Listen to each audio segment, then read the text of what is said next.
Hello everyone and welcome to Cinderful Gaming. In today's video we're going to take a look at and review the Spearhead for Warhammer Age of Sigmar Bloodwind Legion, which is for the Slaves to Darkness faction. Today's video is sponsored by Easy Roller Dice, fantastic quality, easily legible dice that make your games quick and easy. Easy Roller Dice also sell other accessories for your dice like dice trays, cases, bags and cups as well. Use the code CinderfulGaming to get 20% off your next order and help support this store and the channel. Our formation is going to have our general as a Chaos Lord. We're then going to have our units be 1 Chaos Chariot, 2 units of 5 Chaos Warriors and a unit of 5 Chaos Knights. Our battle trade is the Eye of the Gods. Now this is something that is pretty consistent as an ability throughout Slaves to Darkness and even dating back to the days of Warriors of Chaos in Warhammer Fantasy. To use this, it is once per turn at the end of any turn, and you can pick one of the friendly units to use this ability. A unit that is contesting an objective not controlled by your opponent and not in combat, or a unit that destroyed an enemy unit this turn can use this. The effect is you roll once on the Eye of the Gods table for that unit, and that unit gains the Eye of the Gods passive ability that corresponds to the roll. The unit keeps all previous abilities as well.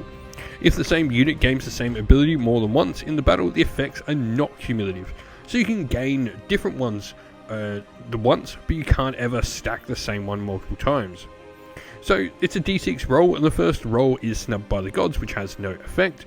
The second one is Ward of Tzeentch, gives you a Ward of 6+. You then got Grace of Slaanesh to add 1 to your run rolls. Blessing of Nurgle to subtract 1 from wound rolls that target this unit. Fury of Khorne is a bonus to +1 rend. And Champion of Chaos is allowing you to pick any ability here. Now what's interesting is that Champion of Chaos is pick any ability from the table. This wouldn't allow you to take an ability for a second time, as it's saying you get the ability that you've chosen, not that Champion of Chaos is an ability itself. Regiment ability wise, we have one of 2 options like always, and the first of these is the Dread Banner. This can be used once per battle at the start of the first battle round. You pick a friendly Chaos Warrior or Chaos Knights unit, and you can immediately roll on the Eye of the Gods table for that unit that you've picked. And cool little additional bonus. Passive wise, we've got the second one as Fierce Conquerors, and this effect is add 3 to control scores of all friendly Chaos Warrior units. A solid ability. 2 units of 5 Chaos Warriors having, their control score increased by 3 could be really strong. I think both of these abilities are decent. You're obviously the Dread Banner going to be random. There's every chance you roll a 1 on there, but there's every chance you roll the ability you want or that 6. There's, a 2 in 6 chance that you're going to get at least what you want, but there's also that 1 in 6 chance that you're just going to get nothing. For the other one, Fierce Conquerors, I think that's just a solid ability all round. Both are solid. I probably would go Fierce Conquerors just for the consistency of it myself. Enhancement wise, as always, a general can pick 1 of 4, and it should be noted our general is a bit of a combat hero. They've definitely got some supporting abilities, but they can handle their own in a fight. So the first is Mark of Khorne. This adds 1 to the rend of your weapons from your general if they charged.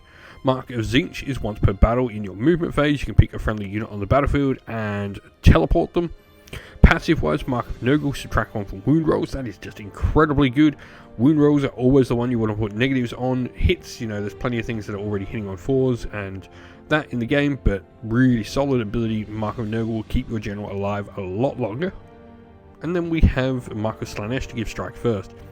I think for me the Tzeentch one is interesting, but I do think Mark of Nurgle on your general when he's got a 3+ save already is probably the way I would go. I think it's between those two, though I don't think any of these are particularly bad.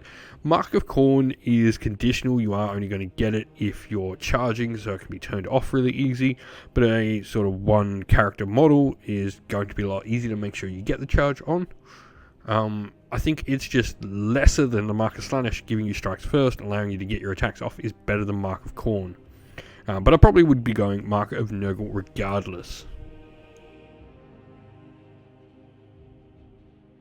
Our first model in the warband is the Chaos Lord. This is our general, a health of 6, move of 5 inch, 3+ saves as we mentioned, and a control score of 2.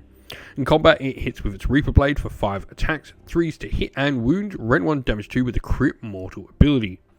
Favoured of the Pantheon is a hero phase ability you can use. You roll a dice on a 4+, you get to use the Eye of the Gods table, which is pretty cool.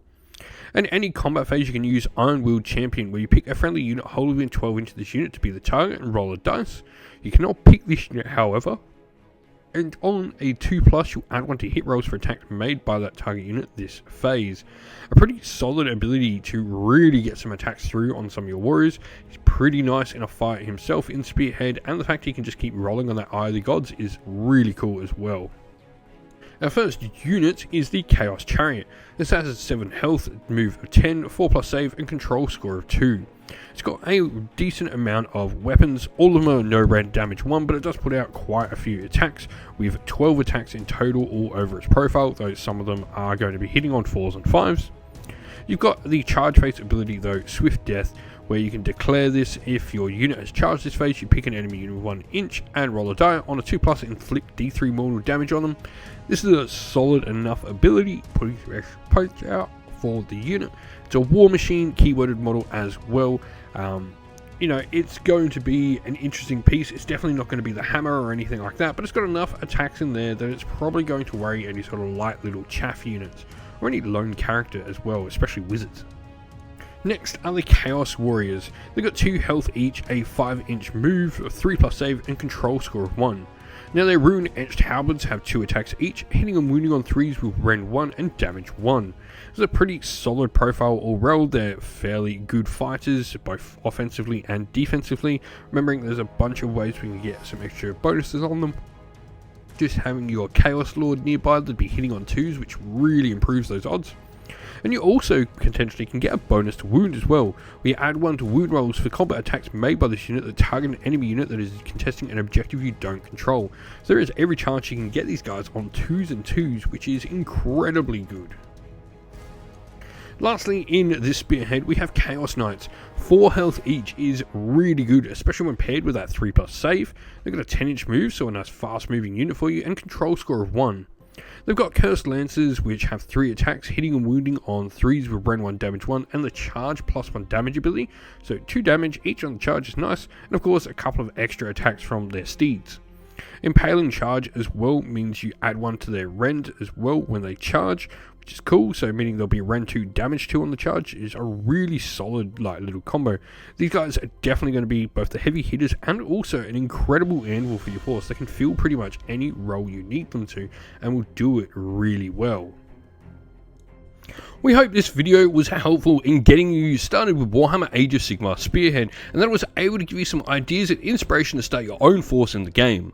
If you have any other questions at all, please comment them down below. And while you're there, don't forget to drop a like, subscribe, and join our Discord server to check out all of our future Warhammer Age of Sigmar content.